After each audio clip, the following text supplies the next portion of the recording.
Bismillahirrahmanirrahim. Assalamualaikum warahmatullahi wabarakatuh.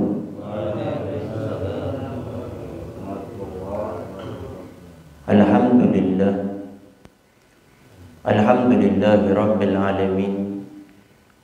Wassalatu wassalamu ala asyrafil anbiya'i wa mursalin sayyidina wa habibina wa syafi'ina wa qurrati a'yunina wa nuri qulubina Muhammad habibi rabbil alamin wa ala alihi wa sahbihi ajma'in. Allahumma salli wa sallim ala sayyidina Muhammad tibil qulub wa dawaiha wa afiyatil abdani wa shifaiha wa nuril absari wa diyaiha wa qutil arwah wa gidaiha wa la alihi wa sahbihi wa sallim. Allahumma ij'al sarirati khairan min alaniyati wa jalaniyati salihah, amma ba'du. Al-mukarram al-muhtaram, yang sama-sama kita muliakan dan kita hormati selalu para alim, para ulama, para asatidah, penyambung lisan sekaligus penerus perjuangan Nabi kita Muhammad sallallahu alaihi wa alihi wasallam, yang kita doakan selalu mudah-mudahan para ustadz, para kiai, para ulama, para habaib kita diberikan panjang umur oleh Allah dalam keadaan sehat wal afiyah. Allah subhanahu wa ta'ala berikan kemudahan kepada beliau baik itu urusan dunia maupun urusan akhiratnya. Allah subhanahu wa ta'ala jauhkan beliau-beliau semuanya daripada fitnah yang terjadi di akhir zaman ini, insyaallah. Amin, amin ya rabbal alamin. Dan juga tidak mengurangi rasa hormat kami kepada segenap para sepuh, para tokoh masyarakat, para ustadz, para kiai, dan juga segenap para orang tua kami, para bapak dan ibu-ibu, para hadirin wal hadirat yang dimuliakan oleh Allah subhanahu wa ta'ala. Alhamdulillah, pada subuh kali ini Allah subhanahu wa ta'ala masih memilih kita untuk bisa melaksanakan kewajiban kita sebagai seorang laki-laki muslim, perempuan muslimah, untuk melaksanakan sholat subuh. Kemudian Allah subhanahu wa ta'ala pun memberikan kepada kita kemudahan lagi, nikmatnya untuk bisa melaksanakan sholat subuh berjamaah. Mudah-mudahan Allah subhanahu wa ta'ala selalu memberikan bimbingan, hidayah serta taufiknya, sehingga kita bisa selalu beristiqomah melaksanakan perintah-perintahnya dan meninggalkan segala sesuatu yang dibenci oleh Allah subhanahu wa ta'ala. Amin, amin ya rabbal alamin. Para hadirin wal hadirat yang dimuliakan oleh Allah subhanahu wa ta'ala, setiap sesuatu yang akan kita masukkan ke perut kita, kita harus mengetahui ini makanan halal atau makanan haram. Bahkan para ulama pun menjelaskan kepada kita, apabila ada orang memberi kepada kita, maka hendaknya kita harus mengetahui ini orang yang memberikan kepada kita ini kebanyakan rizkinya dia itu haram atau halal. Kenapa kok kita harus sangat memperhatikan segala sesuatu yang akan kita masukkan ke perut kita?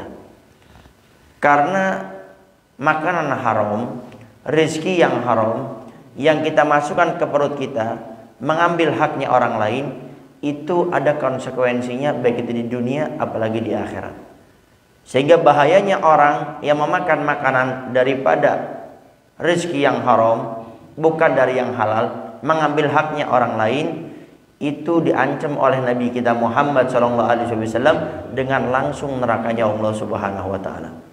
Kata Nabi, kullu lahmin nabata min haramin fannaru aula bihi. Setiap daging yang tumbuh dari yang haram, rezeki yang haram, bukan rezeki yang halal, fannaru aula bihi, maka neraka jahanam, kata Nabi, itu tempat yang paling pantas bagi mereka. Sehingga jangan sampai kita ini masuk neraka gara-gara asal-asalan. Mencari rezeki tidak dilihat kita bekerja di mana, ini rezeki yang saya dapat ini halal atau haram. Orang memberikan uang kepada kita, kita tidak lihat dulu orang ini bagaimana keseharian rezekinya. Kemudian terkadang kita mengambil haknya orang lain. Terkadang kita menemu uang, menemu barang, kita anggap ini adalah barang orang yang telah memberikan kepada saya. Padahal itu orang uangnya hilang, barangnya hilang. Sehingga tatkala kita akan memakan daripada makanan yang haram, rezeki yang tidak halal, ingat Nabi mengancam dengan nerakanya. Kemudian yang kedua, efek bahaya orang yang makan haram itu, Imam Abdullah At-Tusturi mengatakan dalam untayan mutiara beliau mengatakan, man akaral haram asad jawarihu sya'a am aba alima am lam ya'lam. Kata beliau, barang siapa yang makan haram, rizkinya dari rizki yang haram, maka anggota tubuhnya, kata beliau, akan otomatis bermaksiat kepada Allah. Mau nggak mau, diketahui ataupun tidak, secara otomatis tubuh kita ini tidak merespon akan kebaikan, tapi sangat cepat merespon akan kejelekan. Makanya jangan heran kalau ada orang makan haram, dia ini setelah makan haram ini dia merasa ibadahnya berat.